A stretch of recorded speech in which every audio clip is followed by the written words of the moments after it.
In the winter of 2002, Maple Ridge sat quiet beneath a blanket of snow thick enough to mute the world. Mason Donovan, only 9 years old then, sat on the living room carpet with a bowl of dry cereal cradled between his knees, his attention flickering between Saturday cartoons and the sound of the heater groaning in the hallway. His little sister, Lila, all pigtails and pink pajamas, was curled up beside the old space heater, her beloved stuffed rabbit tucked tightly beneath her chin.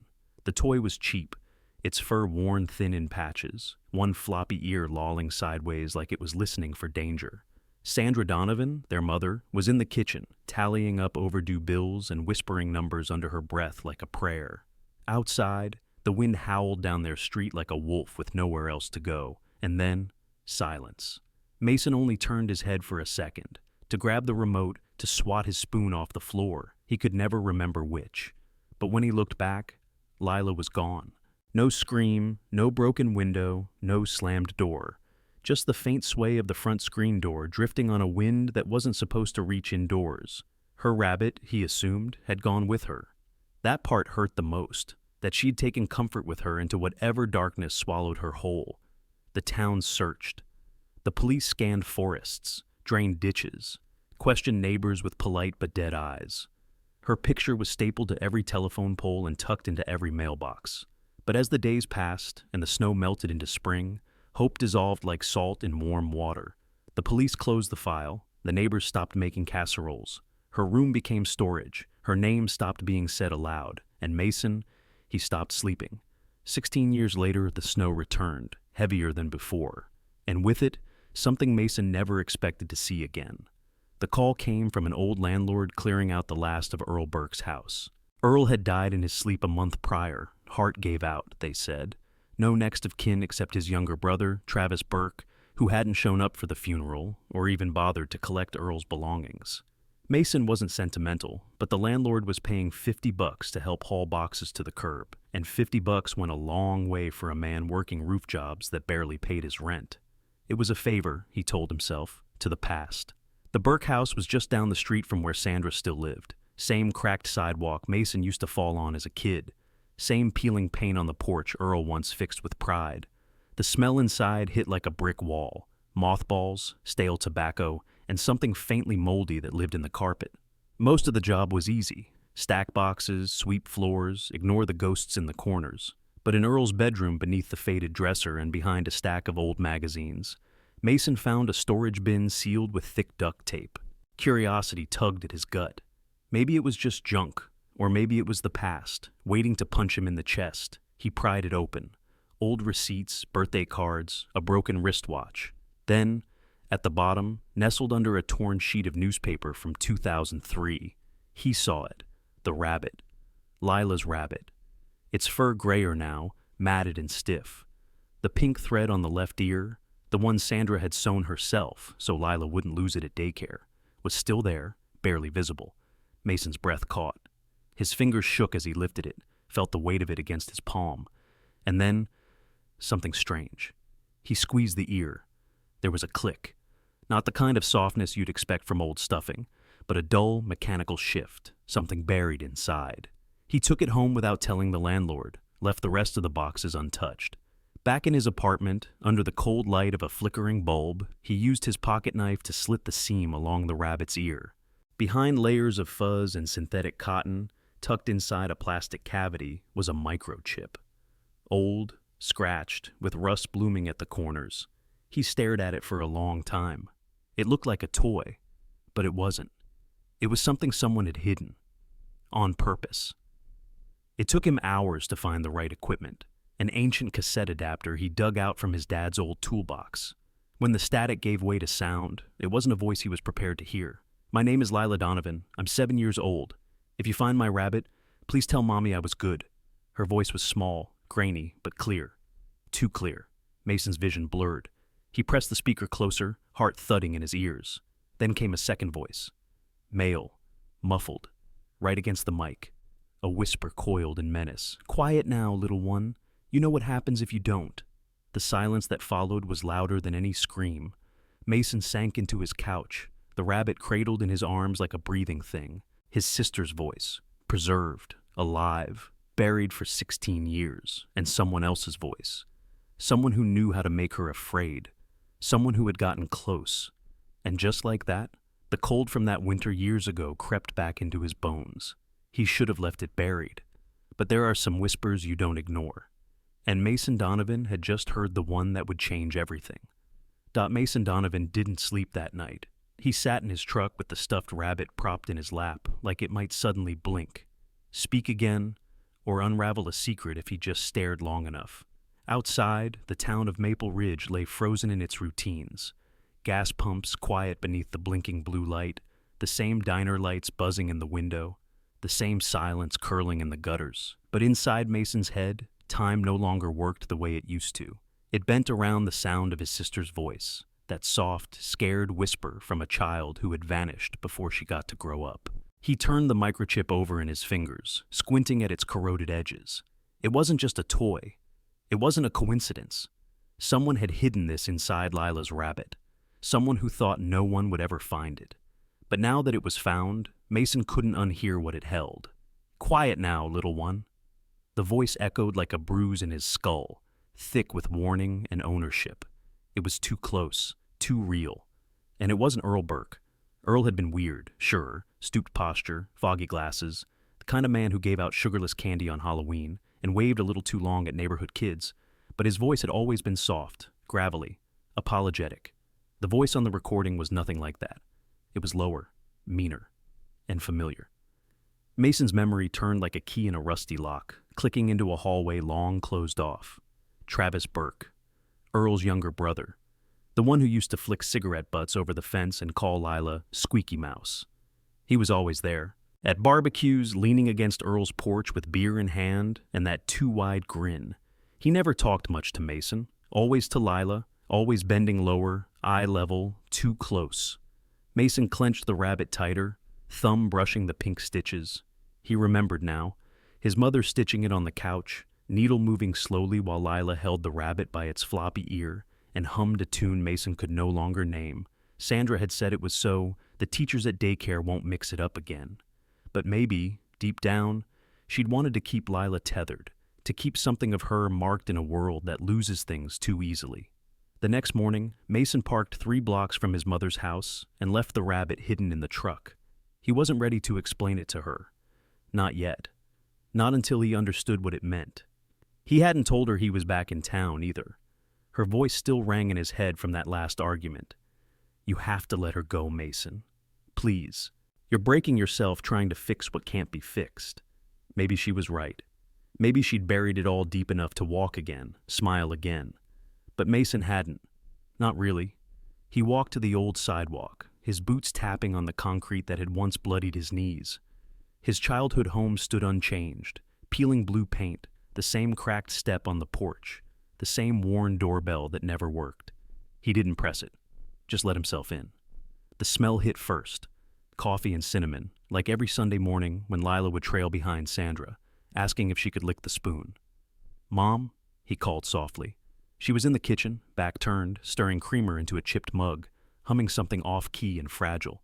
She startled when she saw him, eyes wide for a second before she smiled too quickly. "Mason, you didn't say you were coming." "I didn't know I was," he said, his voice rough. She offered him coffee, but he shook his head. Instead, he studied the kitchen, searching for anything out of place, anything that had changed. Nothing had. Not really. The dent in the fridge from when he'd kicked it at 16 was still there. The family photo on the wall, Lila missing because she'd blinked, still hung slightly crooked. "You okay?" she asked, eyes narrowing. "You look tired." "I found something," he said, "at Earl Burke's." Her fingers froze around the mug. "They asked me to help clear his place after he died." Sandra looked away. "He was a good man. Strange, but he helped when your father left. He gave Lila the rabbit, remember?" he said. "For her birthday, you stitched her name on it." Her throat bobbed. "It was a long time ago. I found it," he said, voice barely audible. "The rabbit. It was under his bed. And, Mom, there's something inside it." Sandra's mug clattered into the sink. She didn't meet his gaze. "Don't do this, Mason. There's a microchip," he continued, pushing now, unable to stop. "A recording of Lila, her voice." Silence spread like frost between them. She says, "Tell Mommy I was good." And then there's a man's voice, telling her to be quiet. Sandra turned away completely, one hand bracing against the counter. "No," she said, soft and final. "Don't." Mason stepped closer. "You know that voice, don't you?" She didn't answer. "It's not Earl," he pressed. "It's Travis." Her shoulders trembled. "You don't know that?" "You do," he said. "You knew, or at least, you suspected." When she finally turned, tears clung to her lashes but didn't fall. "What are you going to do?" "I'm going to find her," Mason said, and it wasn't a threat. It was a vow. "If she's gone, I want to bury her right, and if she's alive—" His breath caught. "If she's alive, I want her to know she was good, that someone heard her." He didn't wait for his mother's blessing, didn't ask for permission. He turned and left, the words heavy behind him. Outside, in the cab of the truck, the rabbit waited. Its ear flopped sideways, its body slumped. It wasn't a toy anymore, it was evidence. And maybe, just maybe, a trail back to a girl no one had bothered to keep looking for. The day Mason drove out to the edge of Maple Ridge, the sky hung low and gray, like it was waiting for something bad to happen. The rabbit sat on the passenger seat again, slumped against his worn jacket, the stitched name barely catching light from the windshield. Mason's fingers drummed on the steering wheel as he stared through the cracked glass at the old workshop across the gravel lot. Burke and Sons Repairs, the hand-painted sign still hanging by one rusted chain. It hadn't seen real business in over a decade, but Travis Burke still used it as his hideout, his man cave, his kingdom of rusted tools and oily silence. Mason hadn't seen him in years, not since Lila disappeared and Travis stopped showing up at neighborhood barbecues. But the memory of the man was as strong as the day he stood in the backyard and told a 9-year-old boy that some girls are just meant to wander. Mason killed the engine and stepped out, boots crunching on frozen gravel. The workshop door was cracked open, just a sliver, and from inside came the faint sound of a radio playing something old and twangy. He pushed it wider. The hinges let out a long, shrieking whine, like they were trying to warn someone. Travis was inside, hunched over a workbench, polishing something metal with a rag that looked older than Mason's boots. He didn't look up right away. When he did, there was no surprise in his face. Just recognition, cool and slow, sliding across his eyes like grease. "Well," he said, voice rough as gravel, "if it ain't the Donovan boy." Mason didn't answer. He stepped inside, the air thick with oil and dust and something else. Something rotten buried deep under the floorboards. Travis leaned back, the stool creaking beneath him. His hands were still stained with oil, fingers thick and slow, twitching slightly. "You're taller than I remember," Travis said, smirking. "Got your old man's shoulders, same way of walking like you know the world owes you something." Mason pulled the rabbit from under his coat and tossed it onto the workbench. It landed with a dull thud, its stitched ear brushing a socket wrench. Travis's eyes flicked down to it. Just a second. Barely more. But Mason saw it.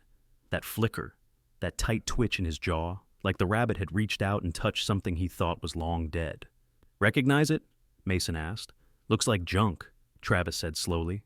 "Something from the donation pile?" "You gave it to her," Mason said. "For her birthday? I remember. You and Earl showed up with a plastic bag and cheap party hats. She was 7. Travis scratched his chin. "Could have been. Earl had a soft spot for the little ones." "It wasn't Earl's voice on the tape," Mason said. "It was yours." Travis didn't blink. "Tape?" "The rabbit had a chip inside, a recording." Mason stepped closer, voice low and steady. "She says her name. She asked someone to tell Mom she was good. Then a man tells her to be quiet. Threatens her."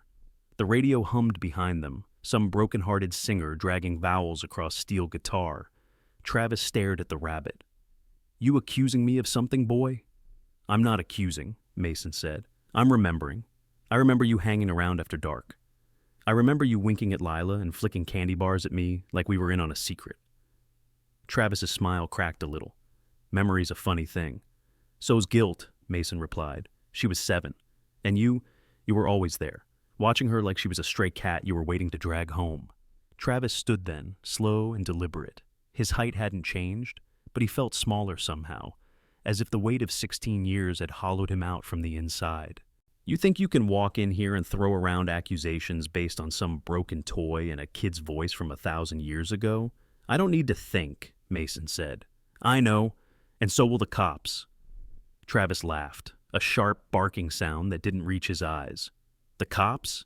You think they'll care? After all these years? No body, no prints, just a sad little recording and a stuffed animal you found under a dead man's bed? He stepped closer, voice dipping low. That's not evidence. That's grief dressed up in fantasy. You should have burned the rabbit, Mason said quietly. But you didn't, and now it's talking. Travis's face darkened, the amusement draining from his eyes.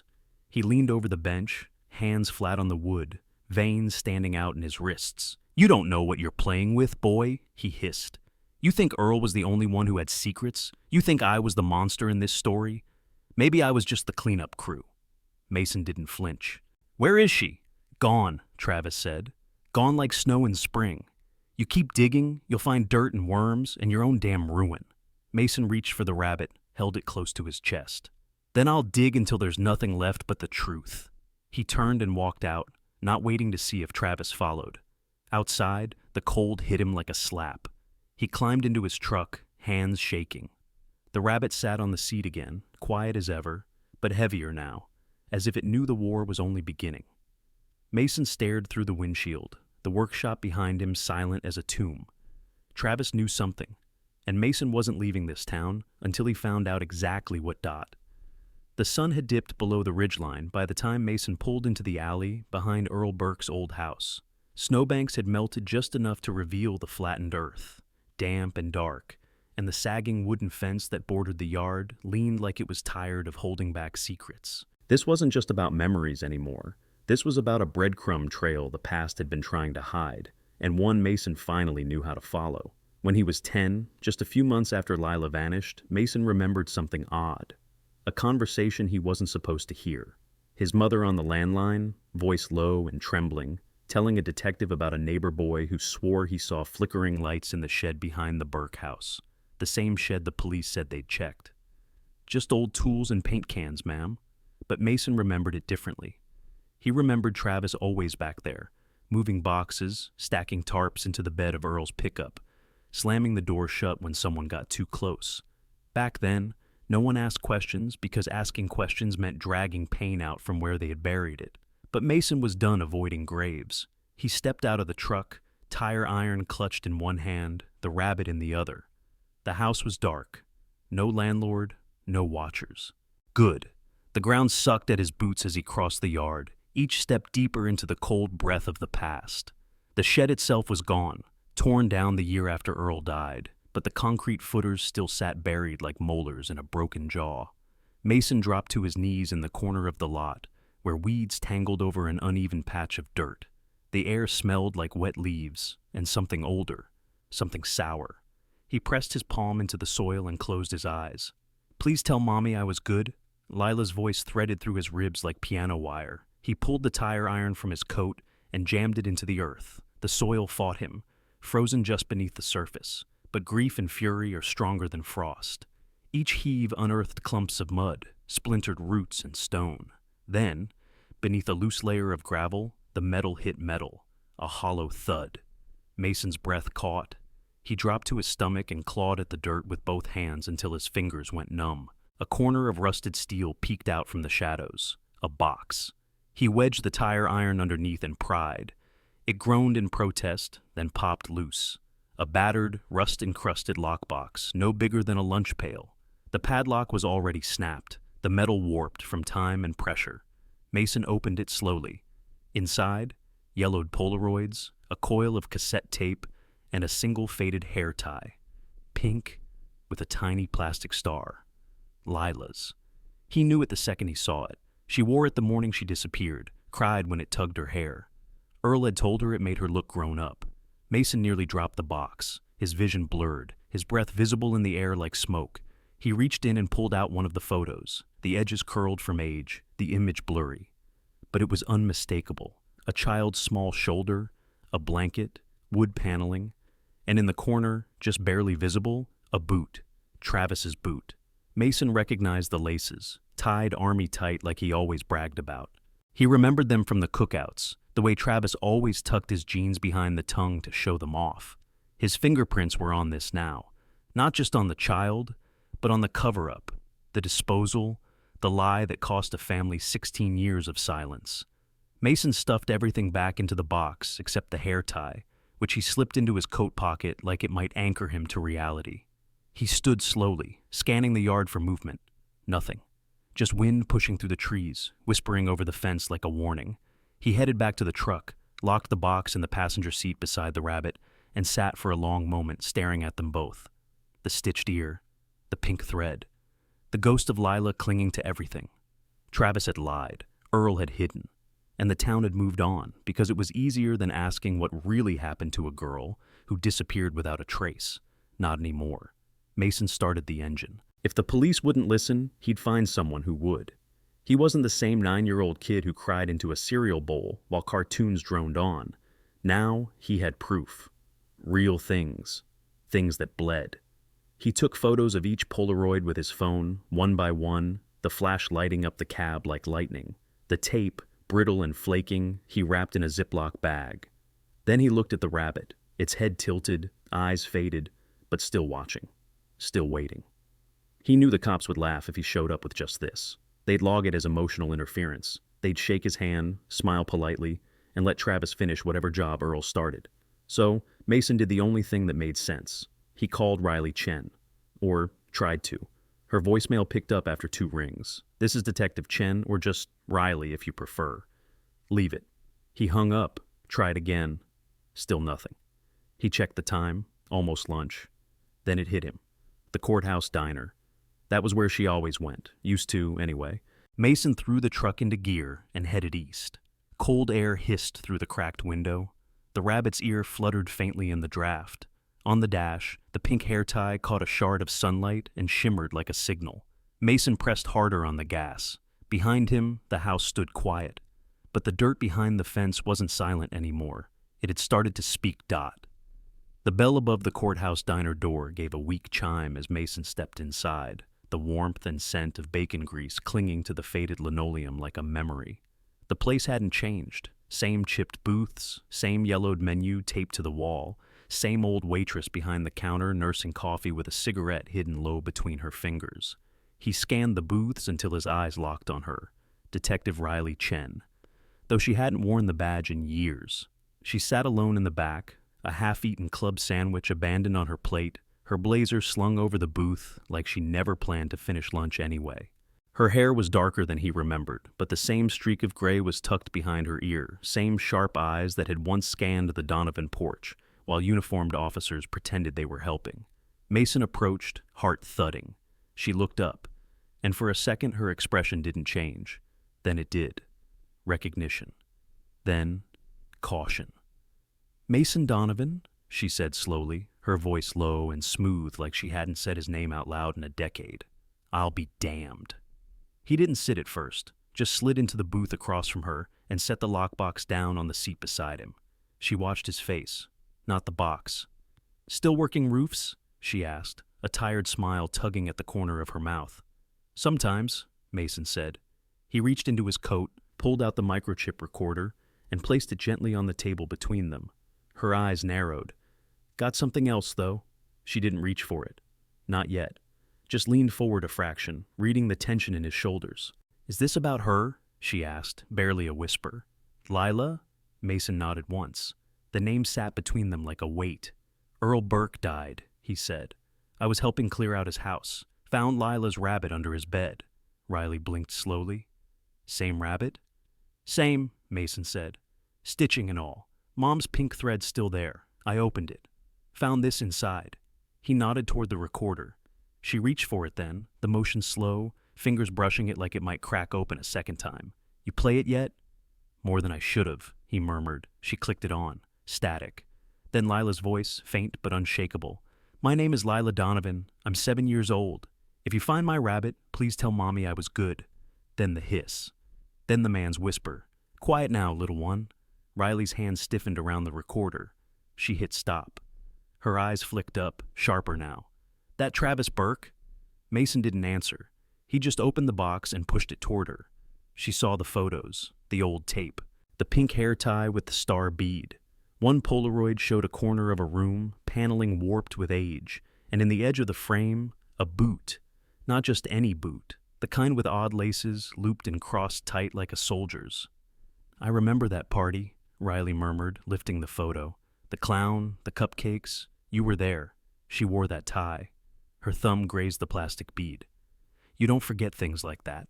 She pulled an evidence sleeve from her purse like she still carried muscle memory in her bones, slipped the photo in, snapped it closed. "Old habit," she said. Mason stared at her. "You know what this is." "It's a trail," she said. "Not a full case yet, but it's something."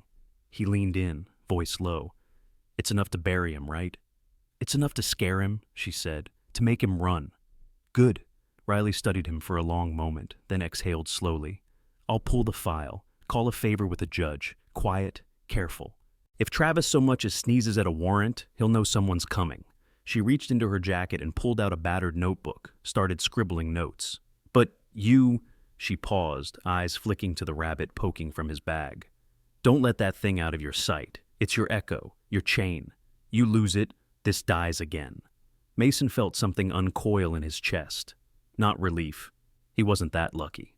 But hope, sharp and painful, like a splinter working its way back to the surface. "What do I do until then?" he asked. "Wait," she said.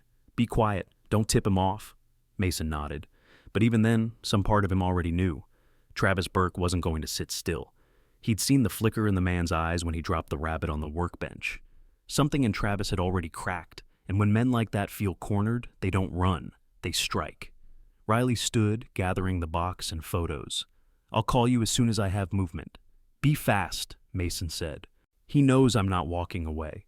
She looked at him with something like regret and respect stitched together. "Neither am I." Then she turned and left. Mason sat in the booth for another minute, fingers curling around the rabbit's paw like a tether. Outside, the sky had started to spit snow again. The streets glistened wet and gray. He thought about Lila, about what she must have felt when that whisper reached her ear, when she pressed her tiny finger to a button and hoped someone, someday, would hear. He heard her, and now so did Riley. But he also knew this wasn't the end. It was the match, the spark. The fuse had just been lit, and somewhere in that small town, Travis Burke was already smelling smoke. Mason hadn't planned to fall asleep, but somewhere between replaying the tape in his head and watching the snow melt into rain on the windshield, his body gave out. He woke to a knock, sharp, deliberate, too slow to be casual. At first, his mind tried to believe it was Riley, maybe coming back for another look at the evidence, but when he blinked the fog from his eyes and turned, it wasn't her. Travis Burke's face stared through the rain-streaked glass, pale, calm, like winter itself had grown teeth. Mason's pulse spiked, fingers immediately reaching for the recorder on the seat beside him. Travis tapped the window again. Two polite raps like this was some neighborly visit and not the collision of 16 years of rot. "Open up, boy," he said through the crack. "Ain't decent to sleep on the street." Mason didn't move. The truck doors were locked, engine off, windshield fogged from his breath. Travis leaned down, breath fogging the glass, his grin sliding sideways in the faint light. "We need to talk." Mason cracked the window 2 inches. The cold slapped his face, and Travis's voice slid in slick as oil. "You're making a lot of noise," he said. "Riley Chen? She's still playing detective for the ghosts?" Mason stared straight ahead, jaw locked.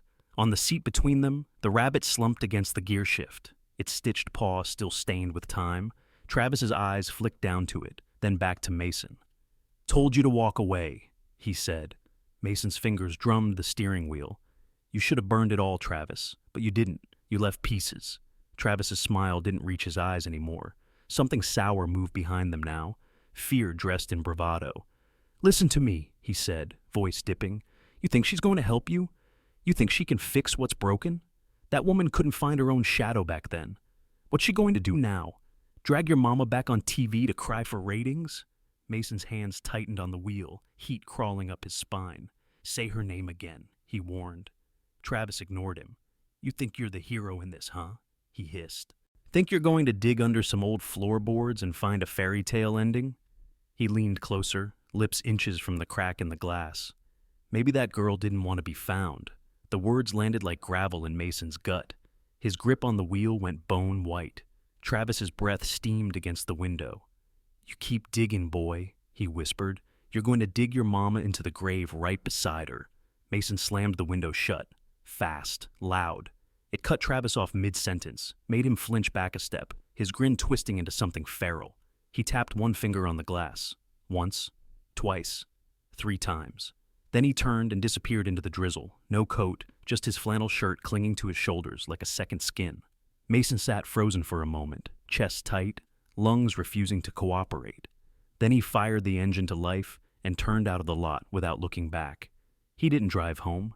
He didn't call Riley. He pointed the truck west, past the diner, past the courthouse, 2 exits down a road only hunters and men with things to hide ever used.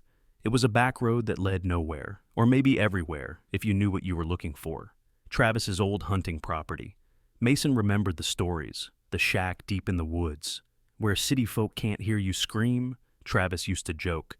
But Mason never laughed. Not then. And definitely not now. The turnoff was barely visible, a gap in the trees lined with clawed-up tire ruts and thorny underbrush. He killed the lights and crawled forward, letting the rain-slick forest swallow the truck whole. The deeper he went, the quieter it became. Not peaceful, unnerving, like the trees were holding their breath. The shack revealed itself like a ghost, crouched low beneath the weight of rotting pine and rusted metal. One window was shattered, the other boarded with crooked nails. Mason stepped out slowly, thumping the rabbit under his coat, the recorder in his pocket, his heart pounding like it wanted to escape. No flashlight, just the dim glow of his phone screen slicing through the dark. Inside, the place stank of mildew and old sweat, beer cans strewn across the floor, a pile of tarps shoved in one corner. The cot was broken, its frame bent like someone had thrown weight against it in panic or rage. And in the far corner, barely visible under a rug that smelled of urine and smoke, a trap door. Mason's breath caught. He dropped to his knees, pushed the rug aside, and ran his fingers across the warped plywood. Dirt stuck to his hands. He found the corner, lifted. It moaned like it hadn't been opened in years, then gave with a crack. Below, blackness deeper than the cold, and a smell like something had been breathing in the dirt too long. He clicked on his light and aimed it down. A crawl space, wood beams, nails, mold. And half buried in the mud, something glinting. Mason reached in, his fingers brushing cold plastic. A bracelet. Pink. Cheap. The bead spelled out a name. Lila.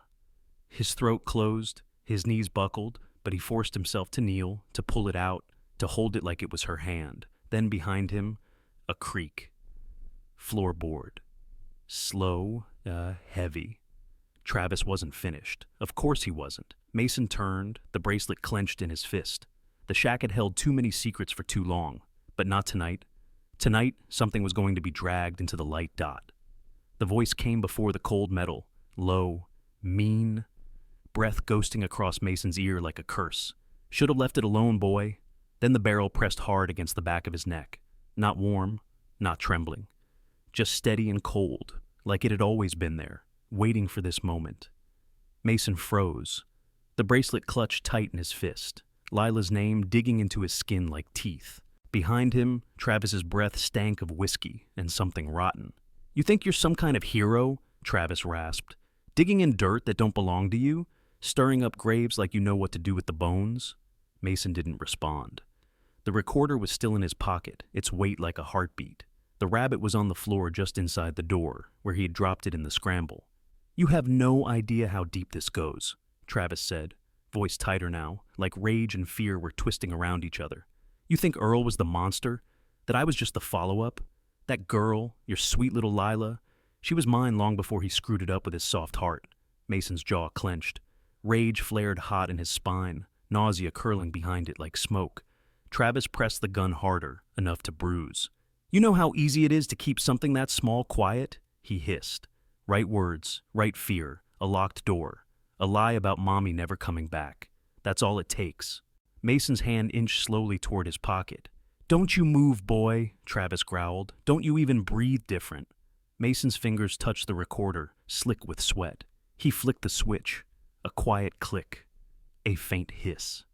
The same hiss Lila had recorded 16 years ago, her ghost breathing from the speaker even now. Travis didn't notice. Not yet. He was too busy feeding his own madness. "She's alive, you know," he said suddenly, voice dropping. "Oh yeah, we didn't kill her, not really, thought about it. But she was so quiet, so obedient. Never screamed after the second week, just curled up and waited, like a good little secret. Mason stopped breathing. Alive. The word hit like ice water. "Where is she?" he asked, voice like broken glass. Travis laughed, a dry, joyless sound. "Close enough to touch. She knows better than to run, better than to scream. Girl's got a new name now. New mind, too. Broke clean." Mason's fingers tightened around the recorder. The tape hissed softly. Static. Fabric brushing a mic. "You want her so bad?" Travis sneered. "You want to drag her back to that broken woman you call a mother? She won't even know you.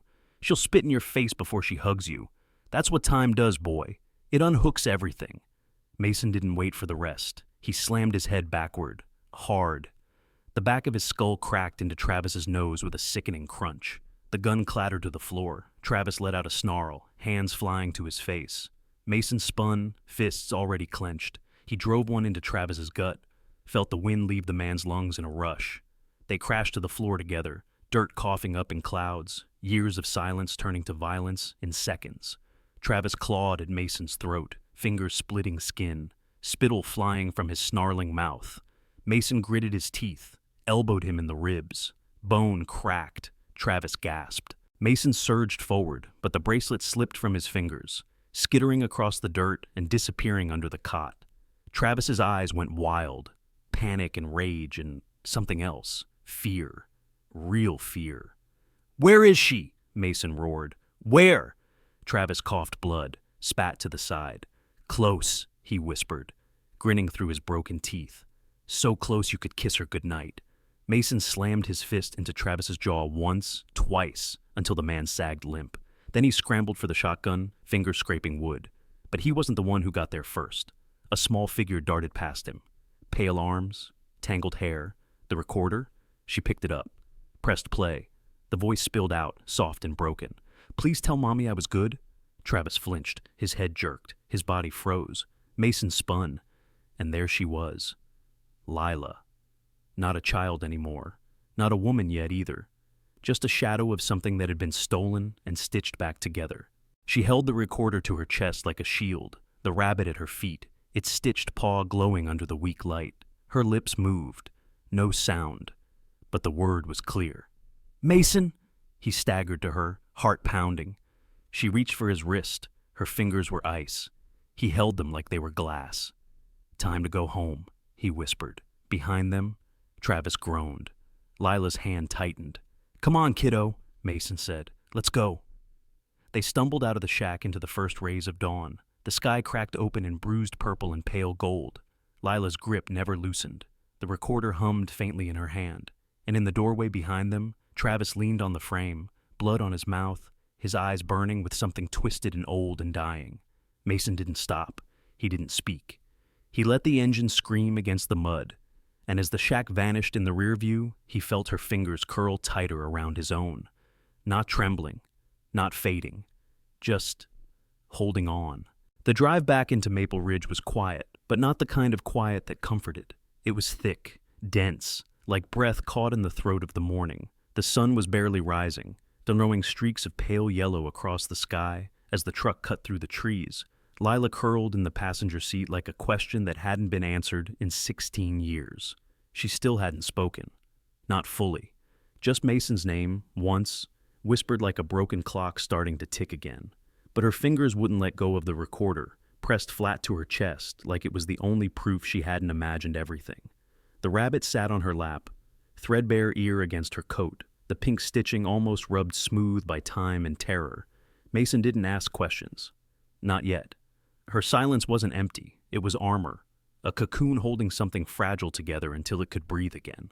He watched the road, jaw locked, muscles tight. The memory of Travis's face burned into his vision, that sick smile. The way he had looked at Lila like she was property returned, not a person rescued. Mason gripped the wheel harder. At the first gas station on the edge of town, he pulled in, engine idling. "You hungry?" he asked, voice soft. Lila didn't respond. She stared at the windshield. Rain had started again, a slow, polite drizzle that tapped the glass like someone too afraid to knock. Mason didn't push her. He got out, left the engine running, and grabbed bottled water, protein bars, a bag of the strawberry licorice she used to love. When he came back, she was still staring straight ahead, the rabbit now clutched to her chest, the recorder resting on her knee like a wounded bird. He handed her the licorice. She blinked at it. Her thumb brushed the bag, no words. But she took it. That was enough. For now. They drove the rest of the way to the sheriff's office in silence. It looked the same as it had when Mason was 9. Same cracked steps, same dented mailbox, same faded sign that said, "Respect our lawmen," in peeling vinyl. The only thing different was the girl in the back seat. Not 7, not vanished, not gone. Just back. Lila drew her knees up on the seat, her eyes glued to the pink thread on the rabbit's paw. Mason stepped out, went around, opened the door. "Come on," he said gently. "They're going to help now." She didn't argue. She didn't speak. But she followed. One step, then another. Inside, Riley Chen met them in the parking lot, her ponytail wet from rain, eyes wide the second she saw Lila. "God damn," she whispered. "You did it." Mason didn't respond. He was too tired to gloat, too raw to believe any of this was over. He just nodded, then leaned against the hood of his truck to keep from collapsing. "He's still breathing," he rasped. "Back at the shack. Crawl space. You'll find him." Riley didn't waste time. She barked orders into her radio, already stepping into that steel-sure voice he remembered from the porch all those years ago. "We'll bury him," she promised. "You can count on that." Deputies swarmed, evidence bags, camera flashes, notebooks flipping open. Lila stayed close to Mason's side, eyes never leaving the rabbit. They led her inside, past the desk, into a small interview room with metal chairs and buzzing fluorescent lights. One female officer offered her cocoa. Another offered a blanket. Lila said nothing, just sat. The bear in her lap, the recorder in her hand. Mason stayed close. When Riley returned, clipboard under her arm, she nodded toward the empty chair beside Lila. "You good to sit with her?" Mason nodded, dropped into the seat. The metal groaned under his weight. Riley placed the recorder gently on the table between them. "You know what that is?" she asked Lila softly. Lila didn't look up. Her fingers twitched. Then, quietly, her chin dipped, a nod. Barely there. "That's right," Mason whispered. "That's you. You were always good, Lila, you hear me? Always." She turned then. For 2 full seconds her eyes met his, and in those seconds he saw her. Not the ghost, not the prisoner, but the girl who used to ask him to tie her shoes before school, who liked bubblegum and bedtime stories and drawing cats with crooked whiskers. Then the moment passed, her eyes dropped, and she went back to the rabbit. But the spark had been there. The crack in the wall Travis built. Riley squeezed Mason's shoulder before slipping out of the room. "You'll have to say it again," she murmured, and again, and again. "But it'll stick. Eventually." Mason nodded, throat tight. "I've got time." Outside the room, the station buzzed. A call confirmed Travis had been found where Mason left him, alive, cuffed, and booked under enough charges to make sure he never saw open air again. Inside, Lila didn't speak to the officers, didn't flinch when a new voice asked a new question, just stayed with the rabbit, thumb brushing the stitch, a prayer in every motion. Mason stayed with her. An hour passed, maybe 2, then a knock. The door opened. Sandra Donovan stepped inside. Her coat was over a nightgown, hair unbrushed, panic in her eyes. She froze when she saw Lila. So did Lila. Nobody moved. The clock on the wall ticked loud enough to split the silence. Then, finally, Lila's lips parted. One word. Soft. Fragile. Like a leaf dropped into still water. "Mommy." Mason broke. Just broke. He didn't wipe the tears this time. He just placed his hand on Lila's shoulder. She leaned into it. An inch. A breath. But it was something. And after 16 years of silence, something felt like a miracle dot. The house hadn't changed, but Mason saw it differently now. The chipped paint on the banister, the dent in the hallway drywall where he'd thrown a baseball too hard, the creak in the third stair that always gave him away when sneaking out after curfew. It all looked like it had been holding its breath for 16 years, waiting, remembering. Lila stepped into the entryway like a ghost returning to the bones of her former life. She didn't say a word. Her eyes scanned the picture frames lining the wall, the scuff marks by the coat hooks, the sun-faded rug in the shape of a bear her mother had refused to throw out even after it curled at the corners. The recorder was still clutched in her hand. The rabbit nestled in the crook of her arm. She walked like she expected the floor to collapse beneath her at any second. Sandra didn't rush her. She didn't cry or shout or ask questions that no child, grown or not, should be forced to answer. She simply stood at the kitchen doorway, one hand on the counter, like she needed it to hold her upright, watching Lila drift from room to room like she was trying to remember how space worked. Mason stayed close behind, letting her lead. When they reached the hallway outside the bedrooms, Lila stopped, her head tilted slightly. She stared at the closed door to the room that had once been hers. Mason's heart clenched. He hadn't opened it in years. None of them had. It had become a symbol, a shrine, a silence, a box of grief too full to touch. Sandra stepped forward slowly. "You don't have to," she said, voice barely a whisper. "We can—" But Lila lifted her hand and turned the knob. The door swung open on hinges that hadn't forgotten how to sing. The room was smaller than Mason remembered. Smaller than Lila remembered, too, if the way her shoulders sank meant anything. The wallpaper had faded. The window was dusty. The bed was gone, replaced long ago by stacked boxes and plastic bins full of clothes no one had the heart to give away. But in the far corner, next to a cracked dresser, sat a blue stool. Mason remembered it. She used to sit there and brush her rabbit's ears before bed, pretending she was a veterinarian or a hairstylist, or sometimes both. Lila stepped inside. The room seemed to shrink around her. She walked to the stool and sat down like no time had passed. Her eyes scanned the boxes, one labeled with her name in Sandra's handwriting. Crooked, rushed, but unmistakable. Lila reached for it with hands that trembled. She opened the lid. Inside were drawings, old, crumpled, colorful, cats with wings, stick figures with hearts, a birthday card from Earl Burke, written in blue ink with perfect cursive. "To the sweetest 7-year-old I know, stay brave." Mason felt bile rise in his throat. Lila pulled the card out slowly, stared at it like it might bite. Then she set it down and pulled out a photo. It was the one Sandra kept in her wallet for years. Lila and Mason sitting on the porch, popsicles in hand, faces sticky with summer and joy. Lila held it up, then looked at her brother. Her lips parted, but the words didn't come. She didn't need them. The photo trembled in her hands. Sandra stepped into the room. Not close, just enough. "We never stopped looking," she said, "even when no one listened, even when they said she just wandered off." Mason swallowed. "We had to stop saying your name out loud," he whispered, "but we never stopped hearing it." Lila blinked slowly, like she was translating a language made of pain. Then, gently, she put the photo down, pulled the recorder from her lap, and set it on the stool. She pressed play. The voice spilled out. "Please tell Mommy I was good." Static. Then the whisper, "Quiet now, little one." Sandra gasped. She clutched the doorframe, but this time, Lila didn't flinch. Her eyes were steady. She reached forward and stopped the tape. "That was the last time I was me," she said, and it was the first full sentence she'd spoken. Her voice cracked halfway through, but she finished it. Mason crouched beside her. "Then let's start again," he said, "from here." She looked down at the rabbit. Its ear drooped against her wrist. Then she leaned her head against Mason's shoulder. Sandra took one step forward, then another. Her hand reached out, hovered, then rested gently on Lila's hair.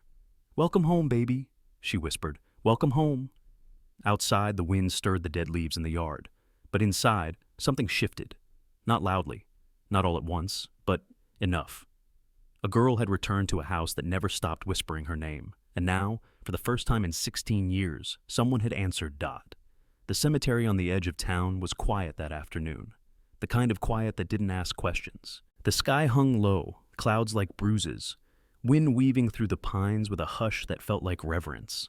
Lila stood at the edge of a grave she didn't remember being dug, staring down at a name she had tried to forget. Earl Burke.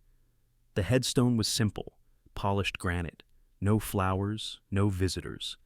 Just a name, 2 dates, and a lie carved in stone. Beloved father, devoted friend. Lila's fingers curled around the sleeve of her coat. Mason stood beside her, hands in his pockets, eyes on the same name. Behind them, Sandra kept a careful distance, not wanting to intrude. No one spoke. It wasn't time for words. It was time for truth, for ghosts, for the unsaid. "He brought me peanut butter crackers," Lila said at last. Her voice was soft, almost curious, like she was recalling someone else's memory. "Every Friday, same kind, and he'd say, Girls who are good get treats. Her throat worked around the bitterness of the phrase, each syllable like sandpaper. Mason closed his eyes. She went on. I didn't know what he was doing was wrong at first. I thought it was normal. Just rules I didn't understand. The wind stirred the edges of her coat. But when I stopped crying, he started singing to me. Nursery rhymes, real soft. That was worse. Mason felt his fists tighten. Lila didn't look at him. Her eyes were locked on the headstone. You ever think the devil wouldn't show up in horns? She asked, voice hollow. He doesn't. He shows up with crackers, with songs. She stepped closer. The rabbit hung from her arm now, its feet dragging lightly across the dirt. Then she knelt, slowly, carefully, like her knees hadn't touched earth in years, and with one hand, she reached into her coat pocket and pulled something out. A wooden button. Old. Faded. A piece of the rabbit's belly from years ago, before it was stitched up in fear and silence. She pressed the button into the dirt at the base of the stone. This is yours, she said. You took enough. You can have this too. And Mason swallowed hard. The sky seemed to press lower. He doesn't get the last word, Mason said quietly. You do. Lila rose. Her hand trembled as she brushed the dust from her knees. I'm still here, she said, and that's the word. They turned, walked back to the truck in silence. But something had shifted, not erased. Nothing ever was. But unearthed, faced. And that was a kind of freedom. Back in town, people began to talk. Softly at first, like testing the shape of a myth made real. The girl from the posters. The one with the strawberry hair and the lopsided smile. She was back. The mother who'd screamed into police stations and shouted at silence. She was right. The brother who'd torn up half the county to find her. He wasn't crazy after all. And the man everyone thought was just a nice old neighbor. He wasn't a man at all. He was a monster in plaid shirts and soft words. And the town had let him stay. The news picked up the story like wildfire. Cameras, interviews, headlines. But Lila stayed indoors. She didn't want cameras. She didn't want to be the face of survival. She wanted to remember how to drink tea without jumping at the kettle's whistle, how to sleep with the light off, how to laugh without wondering if someone was watching. Mason understood. He stayed close, never hovering, just there, like a lighthouse. One night, a week after the grave visit, Mason found her in the backyard, barefoot in the cold grass. She was staring up at the stars. You okay? He asked. She didn't look at him. Do you think the stars remember who used to watch them? Mason didn't answer right away. Then, maybe that's why they don't go out. She turned to him. Her eyes weren't as hollow now. There was something growing there, not quite light, but not shadow either. I think I want to change my name, she said. Not forget, just choose. Mason nodded. You earned that. I want to be someone who survived, she said, not someone who was taken. Oh, then you are, he replied. Right now. She nodded. And then for the first time in what felt like a lifetime, she smiled. Just a little, just enough. The wind rustled the trees, and somewhere inside the house, the rabbit fell off its shelf. But no one ran to pick it up. It had served its purpose. Its stitched belly had given up its secrets. Its silence had spoken. Now it could rest. So could she. It sat on the shelf now, quiet, still, just a rabbit again. Not a vault, not a confession. Just worn fabric and a missing button. But inside that stitched belly, silence had bloomed like rot for 16 years. Now the rot had been cut open, exposed to the light, and all that remained was a kind of fragile peace. Mason sometimes found himself staring at it. Not with fear, not with resentment, but with awe. Because somehow, inside all that cotton and thread, a piece of his sister had stayed alive, had waited, had endured, and somehow remembered. The forensic team had returned the recorder 2 days ago, freshly digitized and examined. The sheriff's office found that the audio matched with a specific timeline of Lila's disappearance. There were 8 tapes in total, only one hidden inside the rabbit. The others had been buried beneath floorboards in the cabin, all labeled in Travis's handwriting, all containing one common thread. Lila's voice, always prompted, always coached, always gently threatened, just off mic by the man who pretended to care for her. Tell Mommy you love your new home. Sing for me, baby girl, and I'll bring you a sweet tomorrow. Who's the only one who kept you safe? Mason had listened to them all, alone. Not because Lila couldn't handle it, but because she shouldn't have to. Not anymore. But something in those tapes had gnawed at him. A sound. A tiny clicking. Barely audible, but consistent.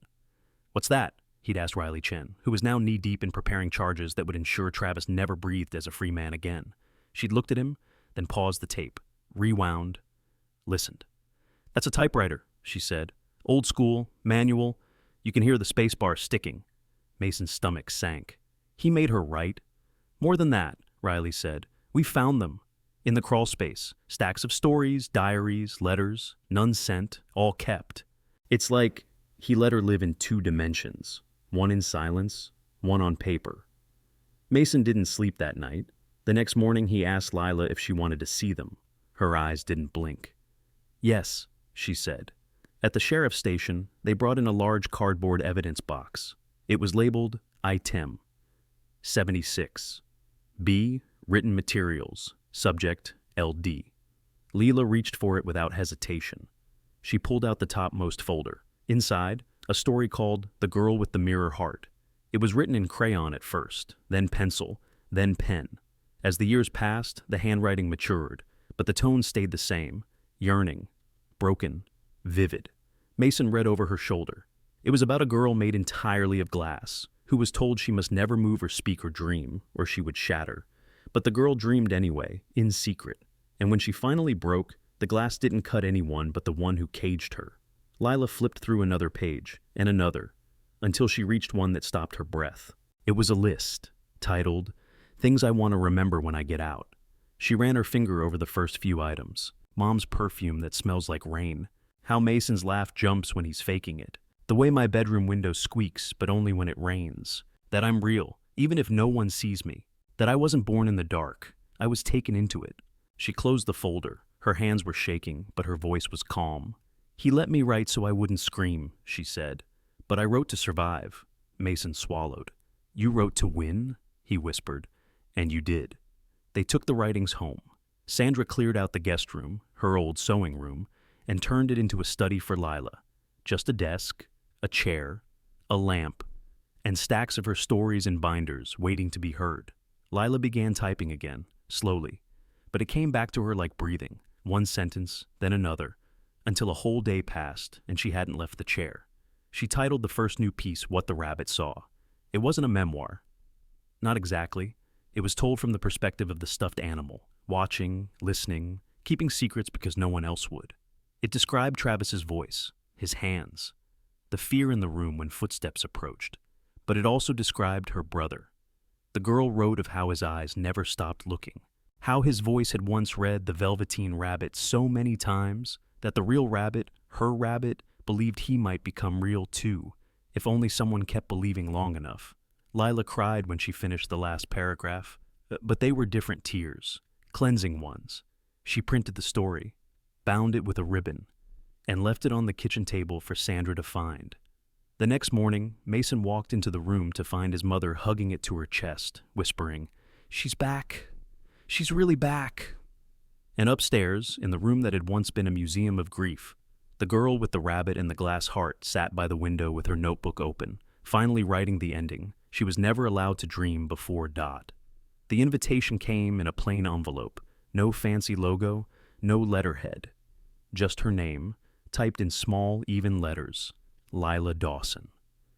Inside was a short note from the editorial board of a national journal that featured emerging writers. Somehow, one of Lila's short stories, What the Rabbit Saw, had found its way to them. Mason suspected Riley had something to do with that, but he never admitted it. The letter didn't promise anything, just an open mic, a chance, an audience. Lila stared at the paper like it was an artifact dug out of a dream. The kind of dream she'd been too afraid to name, and yet, she said yes. The event was in Portland, a modest literary gathering in a bookstore lit with hanging bulbs and walls made of stories, the kind of place where paper smelled like possibility and every chair had a heartbeat. Mason drove. Sandra came too. Lila didn't wear anything fancy, just jeans, a navy sweater, and the necklace Sandra had given her the day she came home, a small silver pendant shaped like an open door. At the bookstore, the air was thick with expectation. Young poets, first-time authors, old professors who smelled of chalk and ink. No one recognized her. She wasn't a headline here. She was just another voice waiting to be heard. When her name was called, she didn't hesitate. She walked to the front with the quiet confidence of someone who had walked darker hallways and lived. She unfolded her paper, cleared her throat, and began. "This story is not about what was taken from me," she said. "It's about what I reclaimed." The room fell into a hush so deep, even the books seemed to lean in.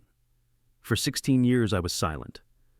I was taught to believe silence was safety, that obedience was love, that monsters wore smiles. And for a long time I believed those things. But then someone found my voice, hidden inside a toy rabbit, and I remembered who I was. This story is told by that rabbit, the one who watched me disappear and watched me return." She read with a clarity that shook the walls. The audience didn't blink.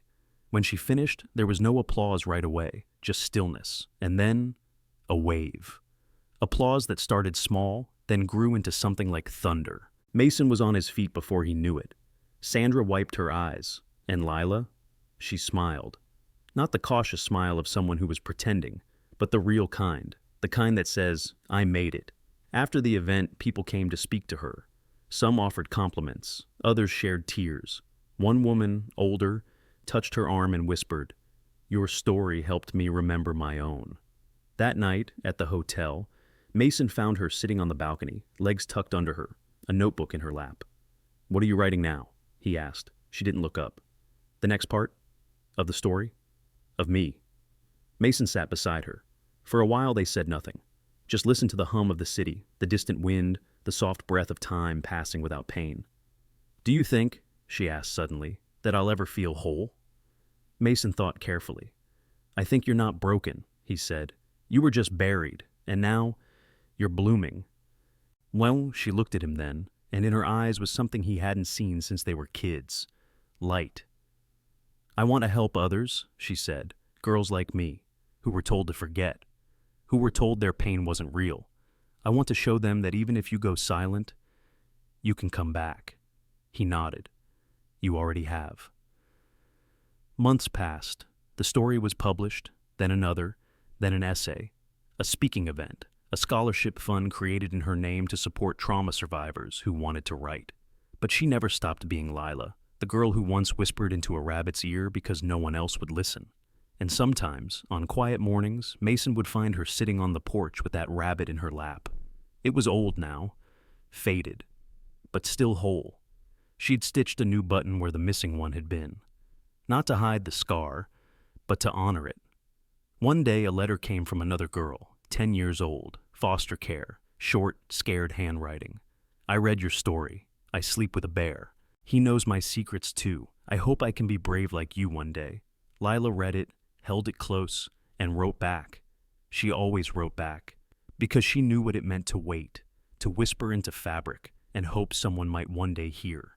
In the end, she didn't try to erase what had happened. She didn't pretend it was easy, or fair, or finished. She simply chose not to let it define the rest of her. Pain had shaped her, but it had not sculpted her alone. Courage had carved the rest. And love, quiet, patient, persistent, had filled in the cracks. She kept writing. She kept walking forward. And somewhere, in 1,000 rooms across the world, people sat up late reading her words, clutching their own stuffed animals, hearing their own voices echo back through hers. The rabbit had once carried her story. Now she carried it, boldly, bravely, beautifully. Because when someone tries to erase you, the bravest thing you can do is write yourself back in.